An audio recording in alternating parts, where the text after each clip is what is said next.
Extinction Rebellion environmental activists protest around Bank Junction in the financial district. On the seventh day of their October Rising campaign on October 14, 2019 in London, England. Ollie Millington, Getty Images.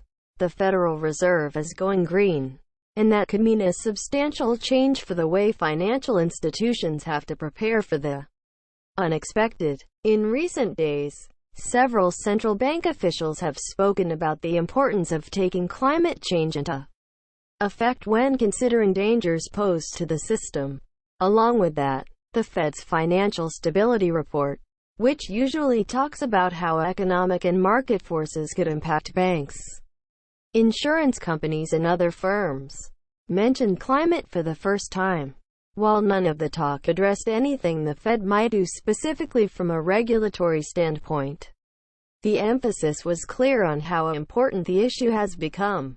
Federal Reserve supervisors expect banks to have systems in place that appropriately identify, measure, control, and monitor all of their material risks, which for many banks are likely to extend to climate risks, the Financial Stability Report said.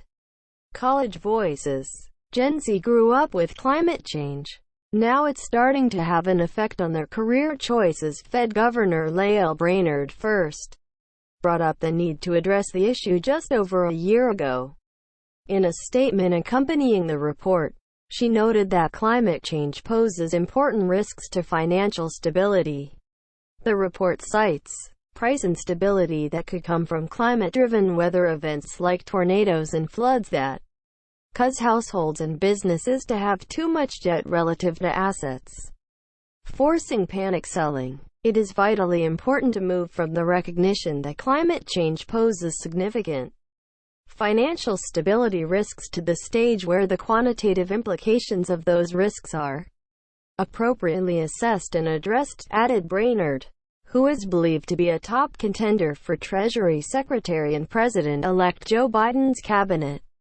Fed Chairman Jerome Powell also addressed the issue recently, noting at his post-meeting news conference a week ago that incorporating climate change into our thinking about financial regulation is relatively new, as you know, and we are very actively in the early stages of this, getting up to speed, working with our central bank colleagues and other colleagues around the world to try to think about how this can be part of our framework. The Fed has requested membership in the Network for Greening the Financial System, a group of global central banks aimed at addressing the impact climate has on finance. Fed Vice Chairman Randall Quarles also addressed the issue this week, as did Kevin Stiro, Executive Vice President at the New York Fed, who said in a speech that financial firms have taken important steps toward integrating climate change risks into their thinking, though this work is still in its early days. A very big statement. How it all might impact policy and regulation at this point is unclear. But the move has pleased those who advocate for environmental reform. We think this is a very big statement from the Federal Reserve, said Stephen Rothstein, Managing Director of the Ceres Accelerator for Sustainable Capital Markets, a nonprofit focused on sustainability issues. The Fed and other financial regulators need to address this not just because it's important from a climate perspective, but because it is fundamental to the stability of our financial institutions. As a practical matter, the Fed and other regulators could push institutions to disclose and measure climate risk in much the same way they do now through standard stress testing. Rothstein also said, for instance, that bank examiners should be trained to ask about climate risk.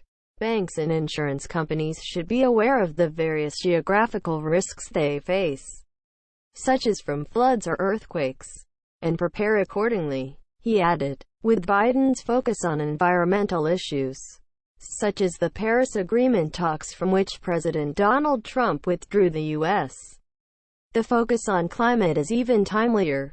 Rothstein said, there are broader issues like returning to Paris and the significant infrastructure package that may occur early next year, Rothstein said. Until recently, The financial regulators in the United States haven't been seen as real leaders in climate. That is different than what's happening around the world. A lot to take on.